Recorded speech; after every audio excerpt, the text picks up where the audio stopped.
ধরনের কনসিকুয়েন্স ডেকে নিয়ে আসবে।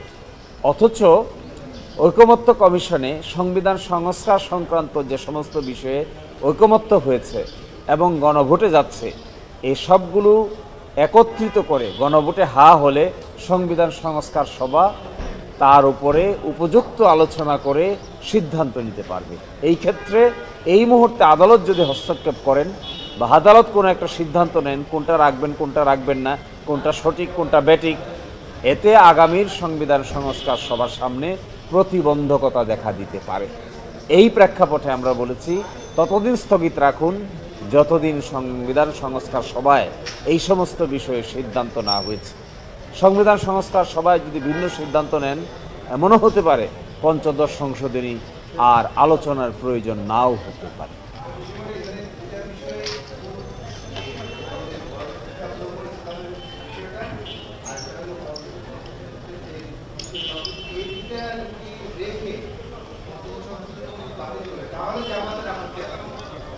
এখানে সবচাইতে বড় বিষয় হলো কোনটা রাখবেন কোনটা রাখবেন না, এটা কি করে নির্ধারণ করবেন?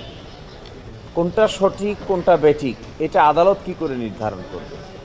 আদালত দেখেন যে সংবিধানের বেসিক স্ট্রাকচার ডক্ট্রিনের সাথে যেটা যেটা ভায়োলেট করবে সেটাকে তারা বাদ করতে পারে।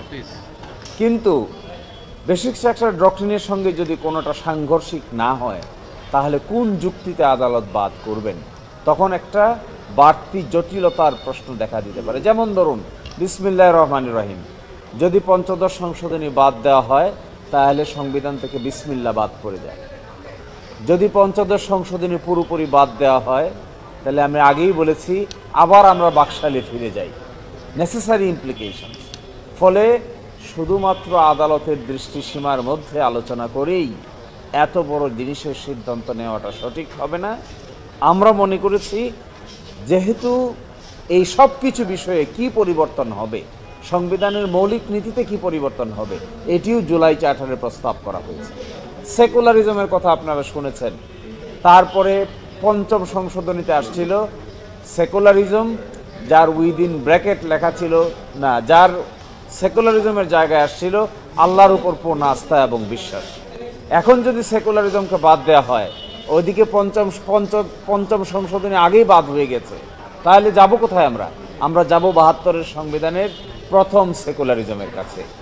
এই ডিজাস্টারাস কনসিকুয়েন্স থেকে মুক্তির জন্য যে রাস্তাটা চিন্তা করা হচ্ছে ওয়াইডার পার্সপেক্টিভে, সেটা হলো জুলাই চার্টার, সংবিধান সংস্কার সভা, নতুন করে সংবিধান সংস্কার করা এবং দ্বিকক্ষ বিশিষ্ট পার্লামেন্ট যাত্রা শুরু করা।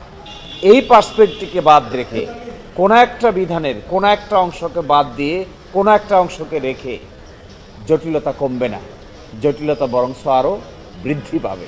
সেজন্য আমরা বলেছি ততদিন পর্যন্ত স্থগিত রাখুন যতদিন পর্যন্ত না পার্লামেন্টের সংস্কার সভা এই ব্যাপারে আলোচনা করে জুলাই চার্টারকে ফলো করে সিদ্ধান্ত না নিয়েছে, ততদিন পর্যন্ত এই আপিল মামলা নিষ্পত্তি না হয়ে পেন্ডিং থাকাটাই শ্রেয় বলে আমরা মনে করি। কোন কোন বিষয় বাদ গেলে পরে জটিলতা হবে না?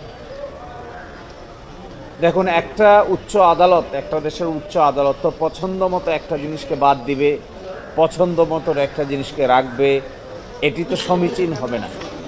বাদ দিতে গেলে আপনাকে দেখাতে হবে যে বেসিক স্ট্রাকচার ডক্ট্রিনের সঙ্গে সাংঘর্ষিক, এটি না দেখে তো আপনি বাদ দিতে পারবেন না।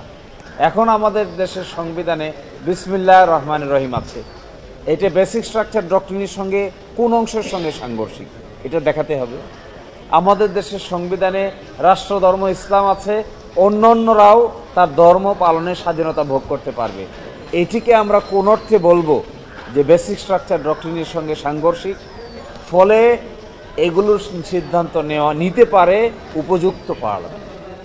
উপযুক্ত পার্লামেন্টটা কিভাবে হবে সেই ব্যাপারে জুলাই চার্টারে প্রস্তাব করা হয়েছে।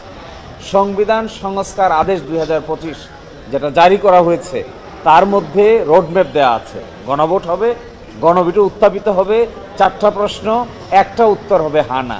এখানে যদি হা হয় তাহলে এটা সংবিধান সংস্কার সভায় রেফার হবে, সেখানে যদি অ্যাকসেপ্ট হয় 180 দিনের মধ্যে এগুলো গৃহীত হবে। এই প্রেক্ষাপটে আদালতের সামনে বড় প্রশ্ন এই সিদ্ধান্ত আদালত নিতে গিয়ে জটিলতা তৈরি হলে সংবিধান সংস্কার সভার কার্যক্রম কিছুটা হলেও ব্যাহত হবে বলে আমরা মনে করি। এই জন্যই আমরা বলেছি আপাতত স্থগিত থাকাটাই উত্তম।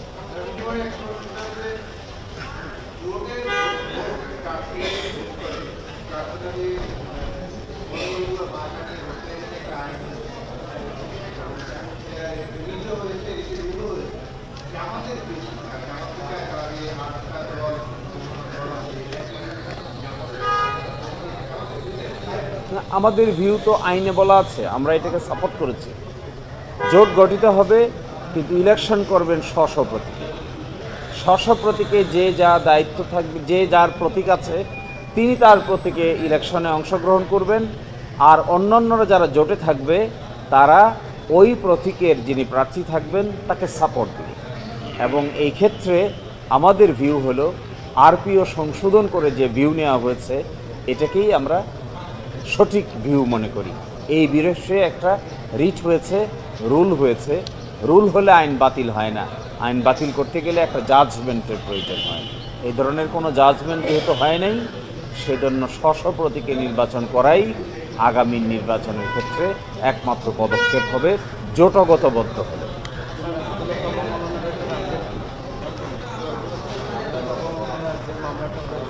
না না, আগ্রহ না, ধর্মীয় নয়, ওটা তো অন্য জিনিস।